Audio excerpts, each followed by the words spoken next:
Hello दोस्तों, आज का जो विषय है हिंदी, जिसमें हम काव्य खंड में पाठ 11 जानने वाले हैं। पाठ 11 का नाम है भाषा एकमात्र अनंत है। इसके लेखक हैं अशोक वाजपेयी हैं। और एग्ज़ाम में, परीक्षा में लेखक जो रहते हैं उनका जीवन परिचय ज़रूर से आता है। तो मैंने जो अशोक वाजपेयी हैं इनका जीवन परिचय डाल दिया है चैनल पर, तो आप जाकर ज़रूर से देख सकते हैं। और भी लेखक हैं, उनकी भी आपको साथ में वीडियो मिल जाएगी। तो इस पाठ में हम लोग जाने वाले हैं संदर्भ प्रसंग व्याख्या। इस पाठ में केवल एक ही पद्यांश है, तो मैं आपको बता देने वाला हूँ इस वीडियो में। तो चलिए वीडियो को स्टार्ट करते हैं। तो आपकी स्क्रीन पर जो पहला पद्यांश है वो दिख रहा होगा। तो ये है पद्यांश। अब मैं आपको इस पद्यांश का बताने वाला हूँ संदर्भ, फिर प्रसंग, व्याख्या, और फिर आखिरी में जान लेंगे काव्य सौंदर्य। ओके, तो चलिए सबसे पहले हम जानते हैं संदर्भ। प्रस्तुत पद्यांश हमारी पाठ्य पुस्तक के काव्यखंड के भाषा एकमात्र अनंत है शीर्षक से लिया गया है। इसके लेखक अशोक वाजपेयी हैं। तो ये हो गया है संदर्भ। अब हम जान लेते हैं प्रसंग। प्रस्तुत पद्यांश में कवि ने भाषा की शक्ति की सामर्थ्य और उसकी शाश्वत सत्ता का वर्णन कर रहा है। तो ये हो गया है प्रसंग। अब हम जान लेते हैं व्याख्या। कवि कहते हैं कि भाषा ही एकमात्र अनंत अर्थात जिसका अंत नहीं है, फूल वृक्ष से टूटकर पृथ्वी पर गिरता है, उसकी पंखुड़ियाँ टूटकर बिखर जाती हैं और अंत में वह मिट्टी में ही विलीन हो जाता है। प्रकृति ने फूल को जन्म दिया है और अनंत वह प्रकृति में ही विलीन हो जाता है।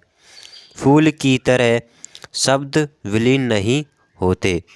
भाषा जो शब्दों से बनी है वह कभी समाप्त नहीं होती। सदियों पश्चात भी भाषा का अस्तित्व उसी प्रकार बना रहता है जिस प्रकार एक बालक गेंद को उछालता है और दूसरा उसे पकड़कर पुनः उछाल देता है। आज किसी ने कोई बात कही, सैकड़ों वर्ष बाद परिवर्तित स्वरूप में कोई दूसरा व्यक्ति भी उसी बात को कह देता है।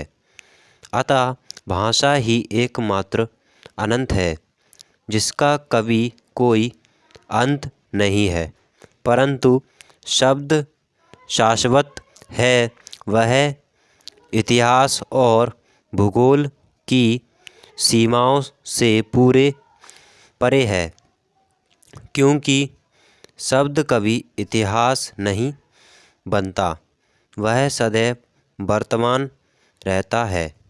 किसी देश तथा जाति की भौगोलिक सीमा उसे अपने बंधन में बांध नहीं पाती, क्योंकि उसका प्रयोग विस्तार अनंत है,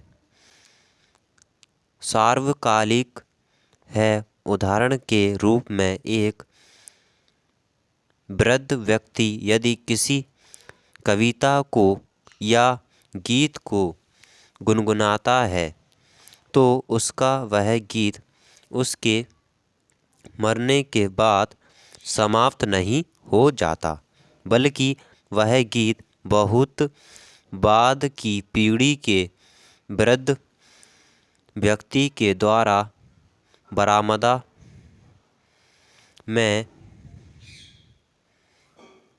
बैठकर उसी प्रकार गाया जाता है जिस प्रकार उसे पहली बार वृद्ध व्यक्ति के द्वारा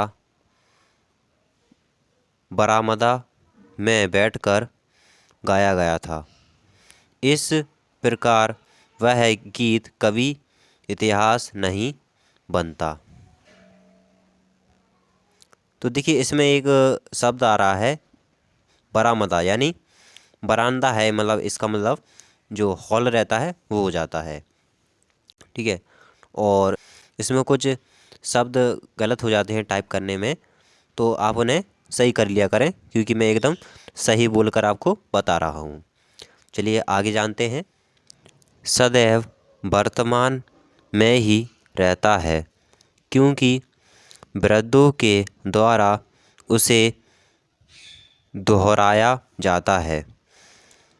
अंत में कवि कहते हैं कि इस संसार में सभी वस्तुएं नश्वर हैं। एक दिन वह गेंद उछालने वाला बच्चा, वह गीत गाने वाला वृद्ध, गेंद, फूल और बरामदा कुछ भी नहीं रहेगा, परंतु गीत के शब्द सदैव जीवित रहेंगे, क्योंकि शब्द अर्थात भाषा कभी मरती नहीं है, वह अजर, अमर और अनंत है।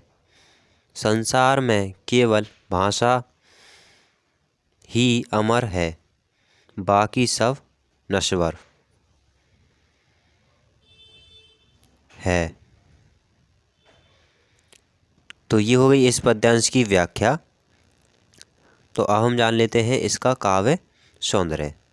तो इसमें काव्य सौंदर्य में होगा, भाषा हो जाएगी साहित्य खड़ी बोली, और गुण हो जाएगा प्रसाद, शैली हो जाएगी विवेचनात्मक तथा मुक्तक, रस हो जाएगा शांत, छंद हो जाएगा इसमें अतुकांत व छंदमुक्त, शब्द शक्ति हो जाएगा अभिधा व लक्षणा, अलंकार हो जाएगा इसमें मानवीकरण अलंकार। ये हो गया इसका काव्य सौंदर्य। तो आशा करता हूँ कि आपको वीडियो पसंद आएगी। पसंद आए तो लाइक कर दें और साथ ही चैनल को सब्सक्राइब कर दें।